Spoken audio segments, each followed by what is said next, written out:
நம்ம தமிழ்நாட்டோட ஒரு பாரம்பரியமான ஃபேமஸான டிஷ் தான் இந்த எண்ணெய் கத்திரிக்காய் காரக்குழம்பு. இது பிடிக்காதவங்களே இருக்க முடியாதுன்னு தான் நான் நினைக்கிறேன். இன்னும் சொல்லணும்னா நம்ம தமிழ் ஆளுங்க எந்த விசேஷத்துக்கு போனாலும் எண்ணெய் கத்திரிக்காய் காரக்குழம்பு இருக்கான்னு கேட்டு வாங்கி சாப்பிடுவோம் இல்லையா? சிம்பிளா அப்பளம் வச்சு சாப்பிட்டாலே திவ்யமா இருக்கும். எப்படி பண்றதுன்னு பார்க்கலாமா? ஸ்ட்ரிக்டா சொல்றேன், இது நல்லெண்ணெயில தான் செய்யணும். நான் இன்னைக்கு காடியா நல்லெண்ணெய் எடுத்திருக்கேன். எண்ணெயில 1 டீஸ்பூன் சீரகம், மிளகு, 1/4 டீஸ்பூன் வெந்தயம், 6 பல் பூண்டு, 1 இன்ச் இஞ்சி, 20 சின்ன வெங்காயத்தை வதக்கிட்டு ஒரு தக்காளி சேர்த்து வதக்கிக்கணும். இதுல துருவன 2 பத்த தேங்காய், 1 டேபிள் ஸ்பூன் காஷ்மீரி மிளகாய் தூள், 1 டேபிள் ஸ்பூன் தனியா தூள், 1/2 டீஸ்பூன் மஞ்சள் தூள், 2 டீஸ்பூன் சாம்பார் தூள், 1 டீஸ்பூன் கல்லுப்பு சேர்த்து இன்னும் கொஞ்சம் எண்ணெய் சேர்த்து நல்லா வதக்கிக்கோங்க. நல்லா ஆற விட்டு மசாலாவை அரைச்சு வச்சுக்கோங்க. இப்ப மறுபடியும் சட்டியில நல்லெண்ணெய் சேர்த்துட்டு இந்த மாதிரி கத்திரிக்காயை காம்போட ஸ்லிட் பண்ணி இந்த மாதிரி வதக்கிக்கணும். இப்ப ரிமைனிங் எண்ணெயில 1/2 டீஸ்பூன் வெந்தயம், கடுகு, சீரகம், 1 டீஸ்பூன் கடலைப்பருப்பு, 4 காஞ்ச மிளகாய், 5 பல் பூண்டு, 10 சின்ன வெங்காயம், கருவேப்பிலையை வதக்கிக்கோங்க.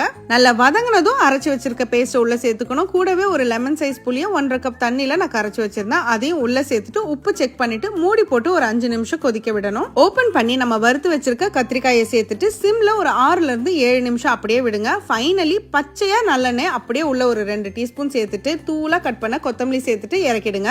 இதை செஞ்சிட்டீங்கன்னா சாப்பிட்ட நாக்கு ஒரு வாரத்துக்கு உங்களை புகழ்ந்துட்டே இருக்கும். நிச்சயமா ட்ரை பண்ணுங்க. அப்படியே ட்ரை பண்ணும்போது மறக்காம ஸ்டவ்வோடு சமைக்கும் போது கொஞ்சம் லவ்வோடு சமைச்சிங்கன்னா சுமாரா இருக்கிற சமையல் கூட சூப்பரா இருக்கும்.